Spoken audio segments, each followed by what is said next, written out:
Let's go ahead. I'm gonna say some battery.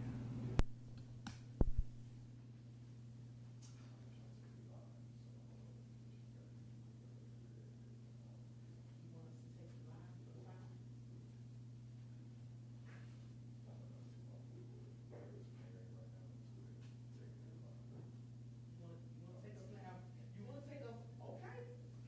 I mean, that's fine with us. So what, baby? I mean, is that what you want? All right.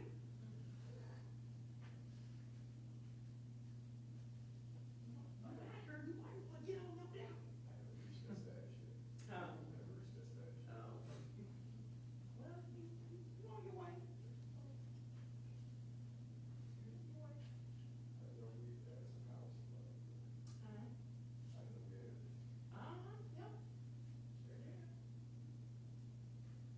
This is a very nice setup y'all got here, so. Very nice.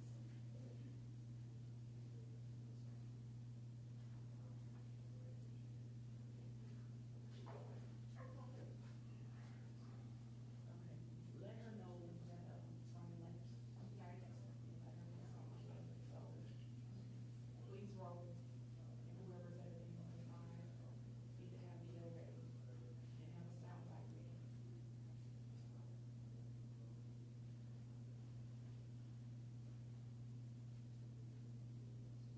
We can just call it.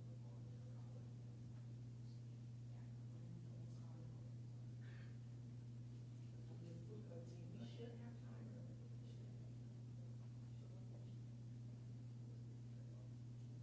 I've already pulled video. You've already pulled the packages of the video that Kayla did this week.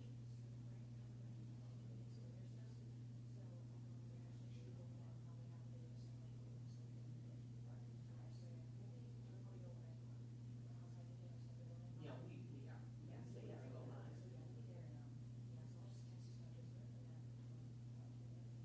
But in the event some go down, have some video ready to go attached, and be listening so you can have a sound like that. Okay, okay, sweet. And then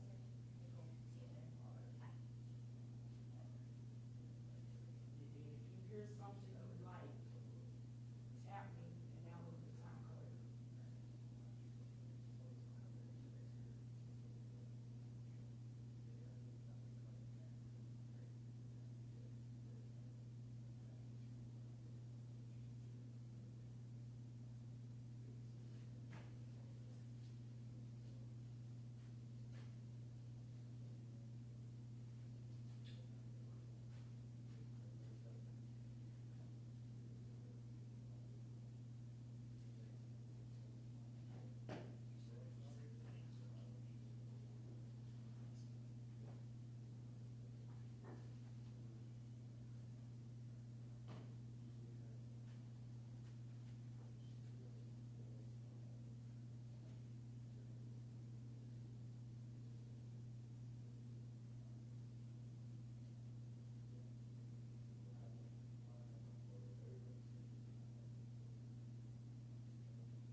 right, let me know when y'all ready.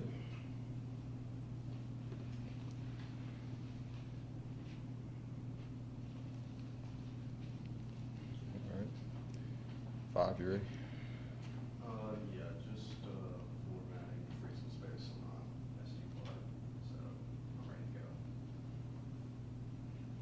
go. And 3, you guys are good? 24? All right. 5, did you say you're ready now, or? Yep, we're good. All right. Well, good afternoon, everyone. Thank you for being here. We called a press conference to announce the arrest of the individual whom we have been searching for over the last couple of days, whom we believe brought in a firearm into 201 Poplar. But before we get into some of those details, I first want to start with playing the initial social media video that was brought to our attention, and then secondly, we'll play the security footage from 201 Poplar. So we'll start there.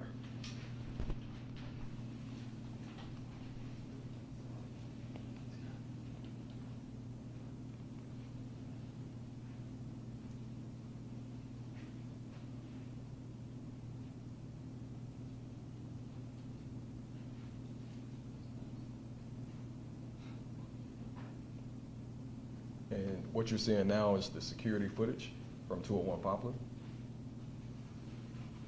And you are seeing a security officer with intercom security scrutinize this individual as he is coming through the security checkpoint.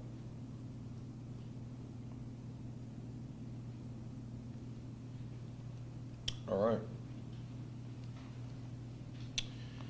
So on June 25th, 2025, the Shelby County Sheriff's Office began actively investigating a video circulating on social media that claimed to depict a man brandishing what appears to be a firearm inside of the Shelby County Criminal Justice Complex. His reckless actions were flagrant violations of the law and endangered every person within the building and the community at large. After reviewing cell phone footage that was posted online, as well as reviewing the security cameras within CJC, yesterday at about 6:45 p.m., detectives, with the help of the community, were able to identify this person, 23-year-old Dedrick Patterson. Last night, an arrest warrant was issued at 9:38 p.m., and at approximately 11 p.m., detectives, along with our patrol division and the fugitive apprehension team, executed a search warrant in the 3000 block of Bannockbarn Road in Memphis. During the execution of the warrant, detectives were able to locate evidence associated with the case. Around the same time, at 12:06 a.m., the suspect turned himself in at 201 Poplar, and he has been taken into custody and booked in the Shelby County Jail. Dedrick Patterson is charged with the following: carrying weapons during judicial proceedings, possession of a contraband in a penal institution, and unlawful possession of a machine gun. Additional charges may be forthcoming for individuals related to this case. The Shelby County Sheriff's Office remains committed to safeguarding our community. We will employ every legal resource and enforcement measure necessary to deter this type of behavior. The safety of our public and public officials is our top priority. Our internal investigation into how an individual was able to bypass security with a firearm in a criminal justice complex is ongoing.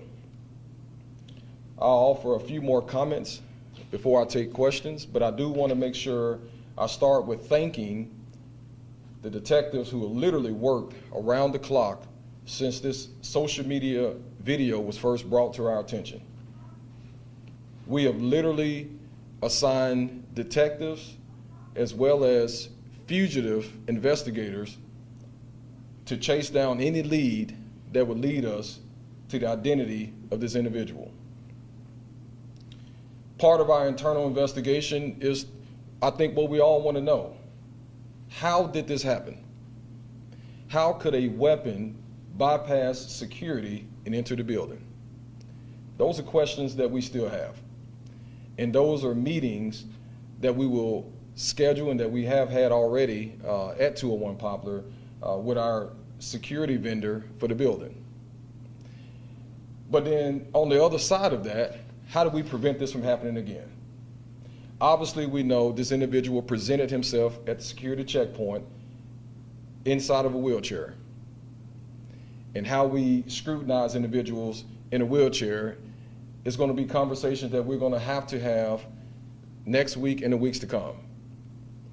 We've already reached out to some other organizations to see exactly how they deal with individuals who present in a wheelchair, such as the airport, TSA, federal buildings. We want to know what the best practices are, because we certainly want to make sure that nothing like this happens again. I can tell you that the impact of this is still ongoing. As recently as this morning, I had a judge to stop me with questions about safety and security within 201 Poplar, but then not only 201 Poplar, the other courthouses in which we have a responsibility to protect. We have employees who consider 201 Poplar their work home. They call it their home away from home. They report to work every single day. These employees, some did not want to report to work Friday because they wanted to know about their safety and security. And I understand that. And they deserve to work in an environment where they feel safe. So we understand the anxiousness, we understand the nervousness, we understand the fear that something like this brings on. And this was something that was completely unnecessary. Absolutely unnecessary. The climate in which we live in today, we know that elected officials at the national level and at the local level face serious threats. And when situations like this happens, it makes it very difficult for these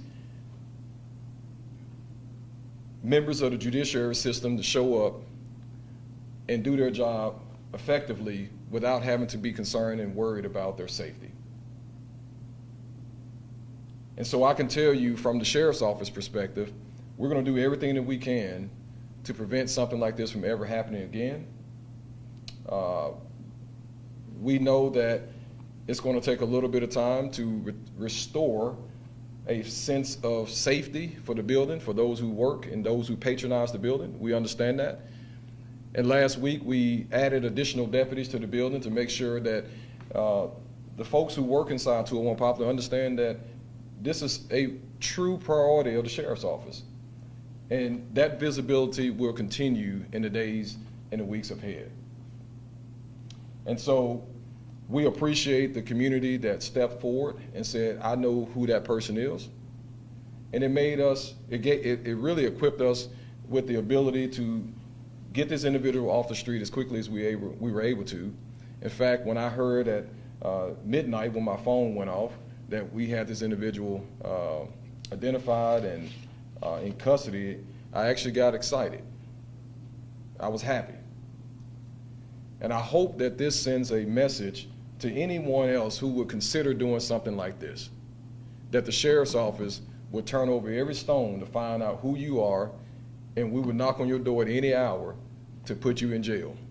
This is absolutely ridiculous, and this is something that will not be tolerated. 201 Poplar is a place that hundreds of people report to work, and we're going to make sure they report to work with a sense of safety. And with that, I'll take your questions. Channel 3, have you all determined if this suspect is indeed wheelchair bound? So we brought this individual in this morning, or overnight, and he invoked his right to not answer questions for the detectives. And so we have not 100% confirmed that, but obviously we'll continue with this investigation, and other people could be charged, and those are questions that we are still trying to vet. I mean, obviously this individual could have a medical condition, and that's a sensitive topic, and we got to make sure that we hold space for that sensitive information. And It's information, if we do receive it, we gotta be responsible with it, and whether or not we can actually publicize that, we'll have to vet that legally.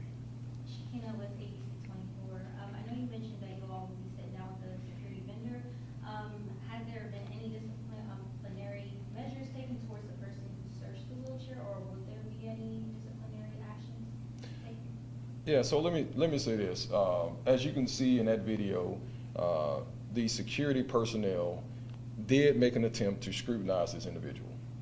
As you know, the wheelchair is going to have metal components that's attached to the wheelchair, and so it's not unheard of for a hand one to indicate metal for a metal wheelchair.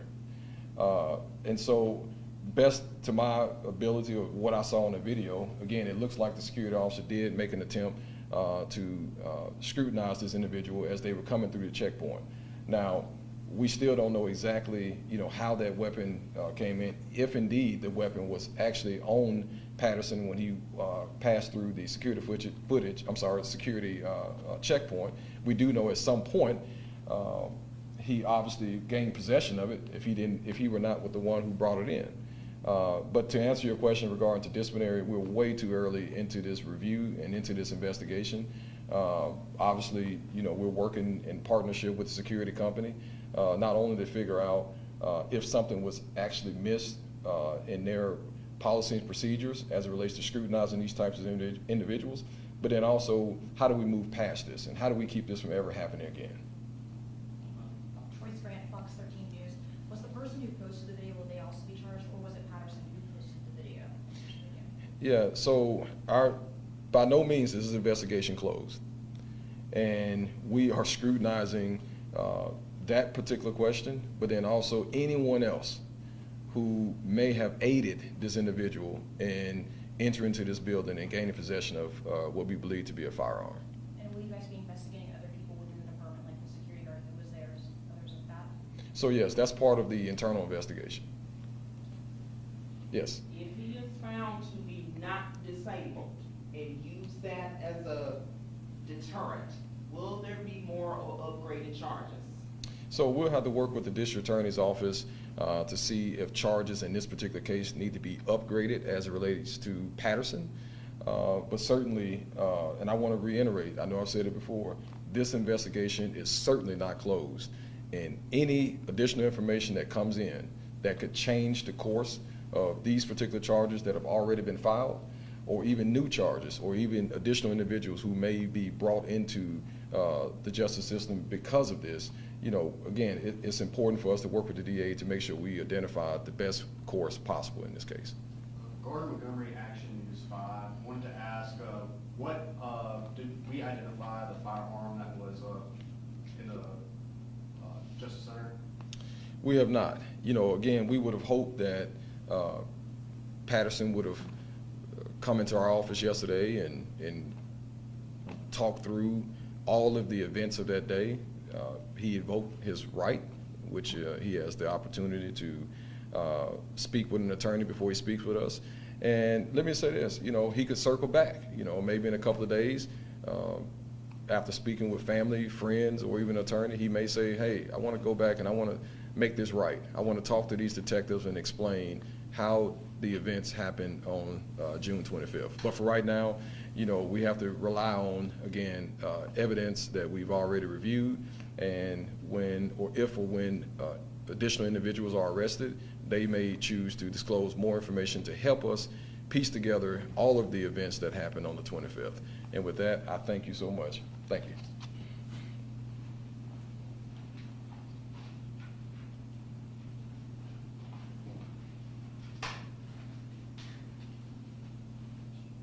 Everybody good? All right, so we're going to send you all